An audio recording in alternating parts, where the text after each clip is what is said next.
everyone, welcome to Women Leading the Way by Drofa Comms, a podcast about women shaping the future of finance, fintech, blockchain and technology. Here we don't talk about titles or success stories, we talk about real moments that shape a career and how leadership changes when women are in the room. I'm Maria, and in each episode we explore one big idea through a personal journey. Today we are talking about crisis in finance in fintech and what it really takes to handle it when markets are unstable and trust is fragile. Because in this industry, crisis is never something rare, and the way you handle it can influence the reputation. So our guest is Alina Sysoeva, head of PR at Drofa Comms, a global leading communications agency working with finance, fintech, and blockchain. She manages strategic communications across markets and has seen firsthand what it means to handle when things don't go according to plan. So Alina, welcome to the show. Thanks for having me on this episode today. We'll be happy to share my expertise and experience working with crisis communications and financial companies. Personally, I gotta say that this episode feels really special to me because we work together in Drofa Comms and I see every day what kind of leader you are. I mean, probably you're the only person who can build a full firefighting plan during the night or driving your car. So I'm really happy we are doing this together today. And let's start with something quite real.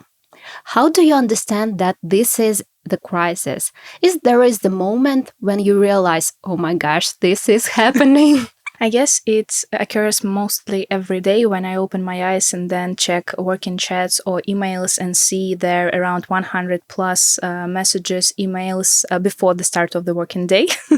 So that's quite difficult sometimes. But to tell the truth, each crisis has its own options and metrics which we can find and then understand that, oh my God, that's collapse already. What we should do. So the first point is that crisis always is related to the negative tone of publications and negative effect to your personal brand or brand of your company. The second point is not my favorite one, but it also takes its place. So when regulators or media outlets or every person already know about the crisis, so it usually occurs outside the company and it's very difficult already to manage, but it's still the one of the metric of crisis which we need to cope with in the next 24 hours itself. The next point is usually related to the number of mentions which you already can see in media outlets, social networks. Each hour you can check and find dozens of mentions of tweets, of publications from different media outlets, and you understand that's it. That's the key point with which I should work during the next 24 or 48 hours. So it also sometimes can be in a similar way. And the last but not least is also a very interesting point, which I noticed from my personal experience, is that founders of our client companies, they can somehow be another channel for crisis. For example, I had personal experience with one case recently that one of our CEO of DeFi protocol posted the X and then he didn't approve this one with us. And then I just opened my eyes at 5 a.m. in Europe, European time, and they just mentioned, we have the crisis collapse. I posted the liquidation word in my X and all media outlets use this quote that our platform has the liquidation. So that's it. I guess if we speak about what this point really means, it means that somehow companies, they are not prepared for the crisis. They think that it will just lead by its own way and they no need to have, for example, PR team or legal team who can support you during crisis. So that's the point. Yeah, and I also think that sometimes we understand that the crisis is already happening just when we see it in the media. I mean, the period when we realize that this is gonna happen is quite short. So yeah, it's kind of complicated. Women leading the way. If we go back a little bit to your personal experience, I mean, your journey at Drofa Comms is just incredible. You've grown up from being junior, now being a head of PR, it's like insane. So probably you've seen many things happening during your career. And do you remember your first crisis? What was your reaction to that? I will always remember my crisis. I guess it was at the beginning of my work at Drofa Comms when I was aligned to the new DeFi protocol. It was one of my new clients. I wasn't the head of PR or the leader for this crisis communications direction, now agency. I was just a project manager for this client. And at that period of time, DeFi was something new for me. The key meaning of this word, which I was aware of during this period of time, was decentralized finance. And that's it. I see. I know nothing related to DeFi, liquidation mechanisms, how to protect users, how to, what is Viper, how to work with this. So nothing, despite decentralized finance.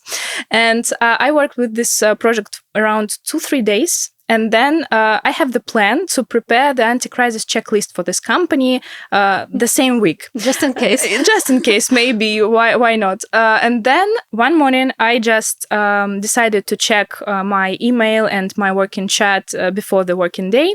It was around 6 a.m. European time. So in America, it's still night. That's why, for example, a lot of different media outlets, they're still sleeping. And I checked the emails and checked working groups and noticed that there are around 500 plus messages in the chat just around during 2 hours of the discussion. And I saw a lot of different tags of my name in these chats. And at that period of time, I thought, that's interesting. Maybe there's something positive for me. My colleague just reached out to me an hour later and mentioned that, oops, we have a small problem and we need your help. But at that period of time, I have no experience working with crisis communications. And I think that the key issue when you can self-develop is just practice, practice with your clients. And thank you, DeFi and financial sphere quite often can provide you with these opportunities.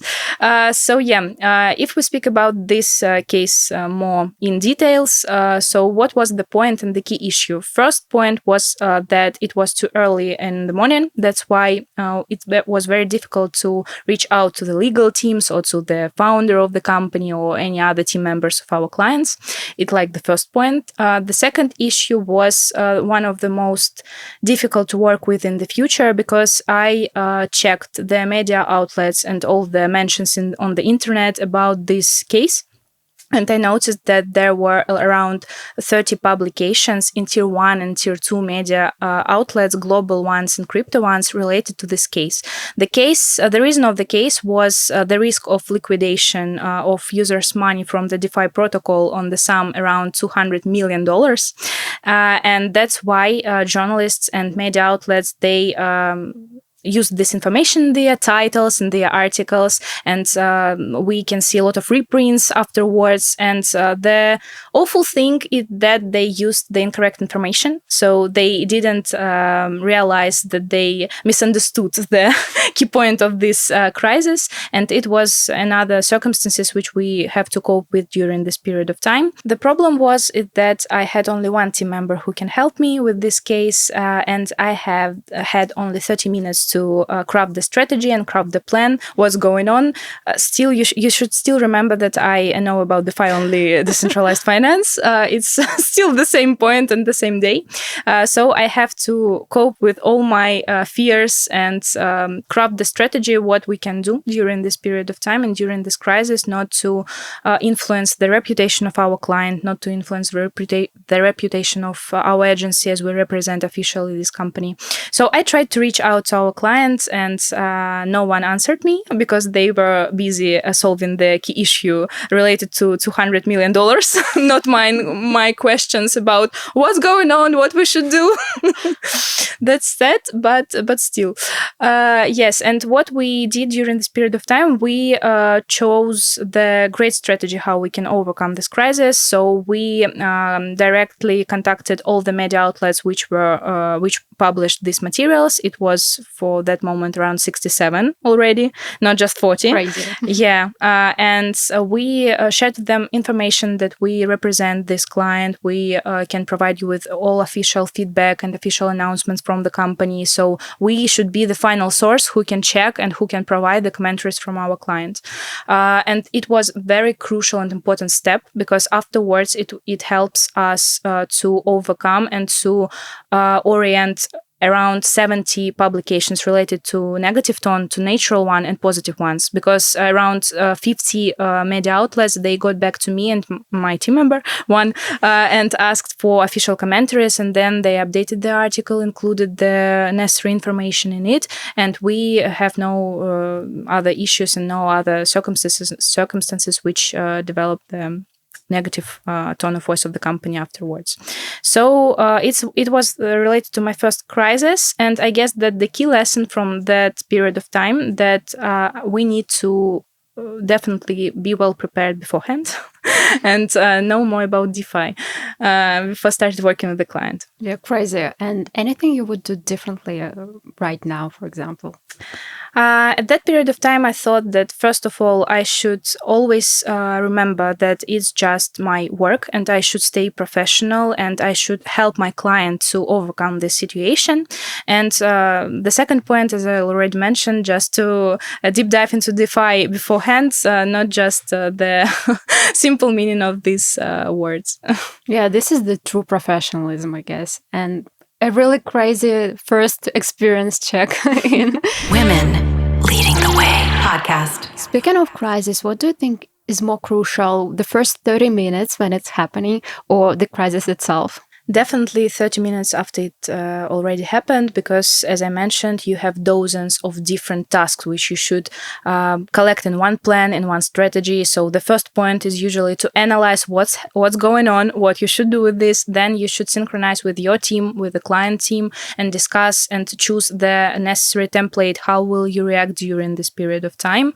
And before some crises which I already coped with, I even couldn't think that during 30 minutes of time, we can cope with so many different tasks related to crisis communications and so many different channels which can be used during this period of time. So definitely 30 minutes after it. And from my personal experience, sometimes we had crises which duration were around 24 until 72 hours. It was like the non-stop work when we contacted media outlets, social media networks. So everyone just to update them about the situation. Yeah, super power activated.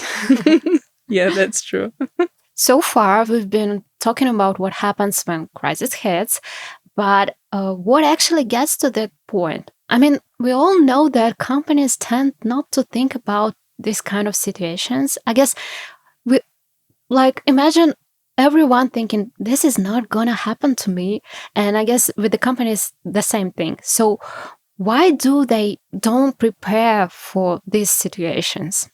I think that the first point is that our minds just function in such way. So we always try to avoid thinking about negative, about the situation which might occur or which might not occur according to our brand and our company. And also it differs from company to company. For example, some of them, they have the budget to work with anti-crisis big teams in PR and craft before the crisis and anti-crisis checklists or team or working groups related to anti-crisis also communications. Other companies, they don't have budget and they try not to think about all this situation, and they just usually use, for example, freelance services to help them to overcome this crisis. But the situations which is like the tendency and which I noticed in every company we worked with during, I guess, the last 5 years. So all of them, they are afraid talking about crisis. They think that if they publish the official statement related to crisis, or they will share any details about the crisis, it will occur much more negative effect than before it. So they decided just to keep silent before the legal team will get back to them and apply and approve the key messages which they should publish in their social networks or on their official website. And that's the key mistake which they usually do, because during this period of time, you cannot control what's going on. So if you already know about crisis, or you already checked the media outlets and find out that Bloomberg already published the crisis post about your company, how can you stay silent during this period of time? Because every user, every person, they just check the official profiles of company in social networks, their founders, C-levels, I don't know, their official website, and they try to find any answers on this question. And that's why they don't have these answers. They just point the facts which are marked in the articles which journalists prepare during this period of time. And they, as we discussed earlier, sometimes can misunderstood the information and then spread the information which is incorrect. And this information should have been updated by PR teams, such as ours. So that's the key point, because we also have series of cases when we react proactively, when we knew and we saw the first publication, for example, on Bloomberg or elsewhere, and we published the official statement from the founder in time. Really, it was a very valuable step from our side. And we also overcome this crisis without any negative mentions in the media outlets. Wow. So, for example, Bloomberg published the article. It was negative one, but it included the quotation from the founder, and then it became not negative, but neutral. And then we also suggest them, for example, the interview call with the founder, and then the article became positive. So that's it.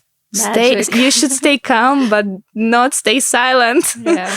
That's the key point. Women leading the way. So let's imagine that the worst case scenario is here.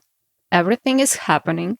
In your experience, what can make things more complicated? Or even who? Perhaps the legal team, leadership, or maybe media outlets? I guess that we have two weak points here. The first one is fear, which team members of the client usually have during this period of time, because they were not ready for this crisis. They were not prepared for this in advance, which we discussed at the start of the podcast. And the second point is usually related to the fact that teams are usually not on the same page. For example, legal team can know some insights and details about the case, and they decided not to move forward with this information, for example, related to PR team, which usually contacts all the media outlets, or legal team can share this information with the founder of the company. Founder is very busy solving this issue, so of course he wouldn't contact his PR manager and then write him the details, what's going on, how we can solve this issue, what the status, etc. So I guess that's the most important part. Yeah, actually, I do remember that we had a case about a few years ago. It was like with the payment processor, I guess, and there was a crisis. But they had their internal PR team, and we had to communicate together to handle all the stuff together. But their team, they broke all the embargoes, and the things we could manage just in some hours were not handled so successfully, unfortunately. Yeah, so alignment between teams is very important. Yeah, that's true. I have the recent successful case in terms of the synchronization of both teams. So our client's legal team, they contacted us before 2 hours of the crisis, and they mentioned that in the next 2 hours, we can have the small crisis situation that they usually mention. So small issue, around 60 unique media publications in Bloomberg, Forbes, etc. Small issue. And they contacted us beforehand, and we had the brilliant and valuable time to prepare for this crisis, because it was related to VC court, and it was really, really important. So we prepared and published the official statement from the founder of the company, and also from the CEO of the company. It also helped us not to have to have zero negative mentions in media outlets, because legal team, thank them so much.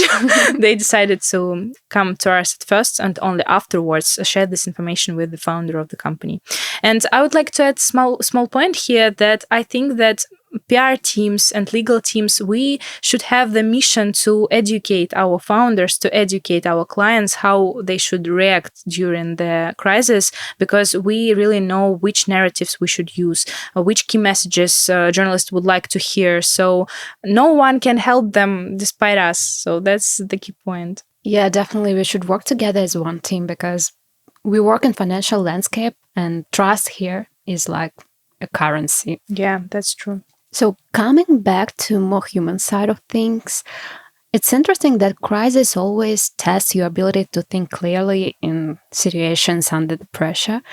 In your experience, is there any difference in how women and men operate during crisis? I think that yes, because throughout my career, I faced a few cases related to the point which you mentioned. So it was related to my previous work. It was not in Drofa, it was in the event management agency.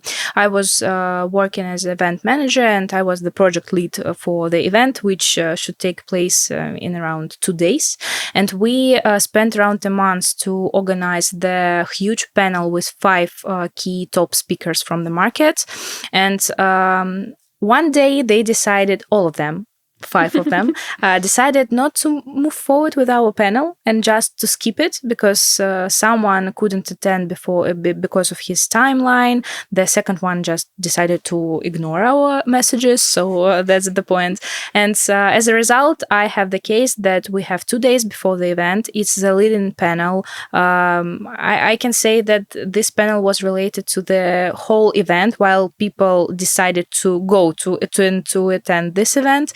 I had my previous boss, he was a man, and when he go to the office where we sit with our team, and he mentioned that he wouldn't deliver this task to update the situation to me because I'm a woman and I couldn't clearly understand what's going on, and I cannot be too emotional while solving this situation. And then he, when every team member sits in the room, he delivered this task to my male colleague. And he mentioned that he will be the best person who can overcome this crisis. But at that period of time, I thought, no, I will try to help. So I noticed that when my boss delivered this task to my male colleague, he didn't react proactively to this task. So he started to prioritize another tasks which he has. And it's awful because the event just in 2 days, and this is the key panel for this event. So we need to solve this issue quicker as much as possible. And I decided to solve the situation by myself, despite the direct tasks from my boss not to do so. So I helped my colleague and I overcome the situation. I invited new speakers to our panel. A few of them was even from more top companies than previous one. And I also talked to 2 speakers who decided not to move forward, to come back. And I asked them and pray to take part in our event. So they decided to take part, and all was good. So as a result, the event was success. So nobody noticed that something went wrong during this period of time. And then afterwards we have the meeting with our boss and our team members, and he entered the room and then mentioned that this situation shows him that he was true, that women couldn't cope with their emotional side, and they cannot do what male colleague them usually provide to do. So that was a really interesting point. But in that period of time, I answered him, yes, I am not a man, but I used man approach and to prove it with female touch. That's why we have the successful event. You should have seen his face. It was really interesting to notice. You just nailed it. Yeah, that's it. With perfect nails. Yes, but the key point is here that I still believe that women can do everything they want if they will be confident in each other, in themselves, so they can overcome every difficulty and every crisis. Absolutely. Personally, I haven't faced any similar situation, but I've been speaking with so many women for our project. I guess already more than 500 women took part in our Women Leading the Way. And I guess almost everyone had a similar situation at the beginning of their career, especially. And you know that finance is still perceived as male-dominated sphere, so a lot of them had some trouble centering the space, but look at them now. They're top leaders from big companies, very successful, and their stories, they remind me that women can do everything. So women leading the way. Absolutely. Women Leading the Way podcast. Speaking about just confidence, I guess that it's very hard to maintain it during the crisis situations. So what are the top things you have to do to keep calm during these times? Mm-hmm. Yeah, I always educate myself and our clients that no crisis is impossible to overcome. So we can help and overcome each crisis if we are well prepared, as discussed. So the first point which can help you personally is your team members. That's why it's crucial to create an anti-crisis working group, for example, where can be included 4 or 5 people. So it can be, for example, 2 PR managers, 1 legal team member, C-level, 1 representative from the company. It can be marketing director or C-level of the company. So someone who can do a public statement if we need so. So the second point, which can also help you to overcome this crisis and overcome stress, is to prepare in advance. So you can have the anti-crisis checklist where you can mark all the types of possible crises which can occur. You can include there some templates how we should react during this situation and that situation, which words or which narratives and key messages should founder say or should not say during this period of time. And also we can split and use each narrative to each channel. For example, for social media it will be the one, for media outlets it will be another one. And the third point is one of the most important, which I already briefly mentioned. So it's crucial to react in time on the crisis and not to stay silent. So you should proactively monitor, check what materials were already published, how we should react, what else we should do to overcome the situation. So your reaction, and it usually lasts almost the minimum period of time is 24 hours, because no matter which crisis is it, so it's crucial to monitor the situation in the first 24 hours. And after the crisis, the peak of the crisis usually step back. So you should focus on working with positive news after the crisis occur. For example, if your website got hacked, you can publish a series of materials about the security and trust. You can publish you can craft the trust fund where you will develop the new code for your website, or you will have the consultation with your users, how you can help them to support and to get their money back, for example, if the platform was hacked.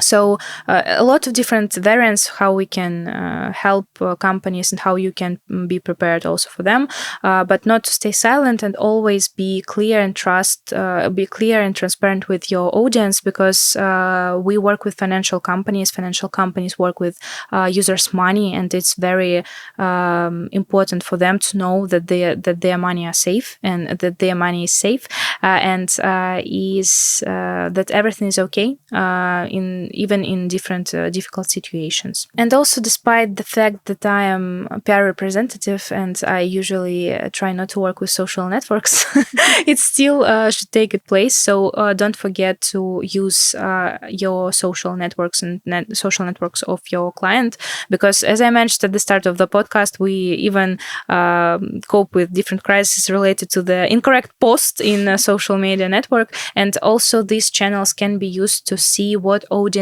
really think about this situation, because they can comment, repost the news, find the new links where they find the new information. So it's crucial channel to monitor while crisis. I would say that it should be the first priority. So to monitor social media and then to monitor media outlets, because they quite often, specifically in financial and DeFi spheres, they took information from X. So related to any crisis, not the official website of the company, not the official profile of the founder on LinkedIn, just from X. Yeah, crypto community is crazy about X. Yeah. So before we wrap up, let's do a quick fun segment called Traffic Light. We try to do with every guest in every episode. So the idea is quite simple. It's like driving. We associate driving with the life. Something you won't stop doing this year, like red light. Yellow light is keep going, and green light means start doing something. I'll ask you just 3 quick questions and you answer them without overthinking. Let's do it. Overthinking is a bad tool working with crisis communications. Green light. What's one thing you won't start doing this year? I think that I should focus on my personal growth, release new bear cases, specifically not only in crisis fields, and maybe take new courses in DeFi still, why not? Yeah, education and wow cases is something we really love. Yeah.